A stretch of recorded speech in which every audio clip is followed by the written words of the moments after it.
How much is your ego costing your organization?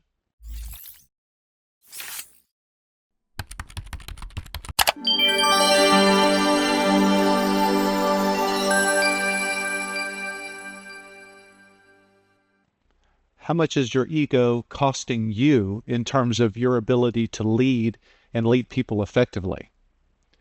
These are important questions.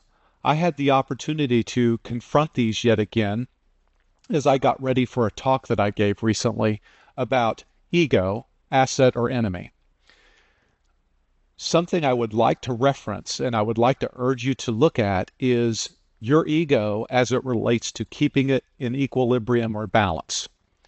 Now, you'll see there's a variety of other videos where I speak on ego, but I really want to challenge you to think about the cost. How exactly is it a liability for your organization? Collectively, leaders whose egos are out of whack, uh, workers whose egos are out of whack. When you really think about the cost and the liability of this, you can really lean into working to do something about it. Now, I would say the best way to think about the kind of leadership that helps annihilate and lessen imbalance in terms of ego, both the extremes of underconfidence, where people are not as confident as they should be, and therefore they're not chipping in and speaking up, as well as people that are really overconfident but not necessarily competent, and they're running people off and they are not engaging people. They're doing quite the opposite.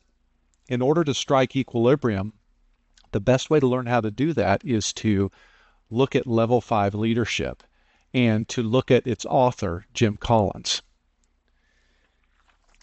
I want to read something out of one of my all-time favorite Harvard Business Review articles. I would say it's within the top 5, and it's entitled Level 5 Leadership, The Triumph of Humility and Fierce Resolve by Jim Collins. Here's the definition.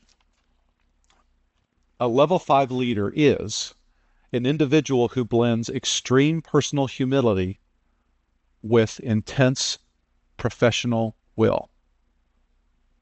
Let me say that again. A person who blends extreme personal humility with intense professional will. In the research from the book Good to Great, what they discovered is the leaders that have these traits or qualities, it's a paradoxical combination of traits which are catalysts for the statistically rare event of transforming a good company into a great one. So it takes a level 5 leader to take any company from good to great. And I'm telling you, a level 5 leader cannot be an egomaniac, and a level 5 leader cannot be extremely underconfident. They have to be a person that most of the time is able to strike this ego equilibrium, which I talk about in some of my other videos. And I want to reference the book Egonomics by Markham and Smith because they lay it out better than anybody else does. Last but not least, if you really want to study level 5 leadership and get ego in check in your organization, or maybe just in your life as a leader, Good to Great, that's the source. In fact, it's chapter 2 where Jim Collins goes right into describing what level 5 leadership looks like. And this book, even though it is dated, it is still as relevant today as it relates to effectiveness in organizations. I will make sure there are links to both the book as well as the specific Harvard Business Review article that I reference, including the economics material. But I do want to urge you to do some study and exploration on this topic and see what you could do to put a dent in the cost of imbalanced or unequal ego in your organization and in your life.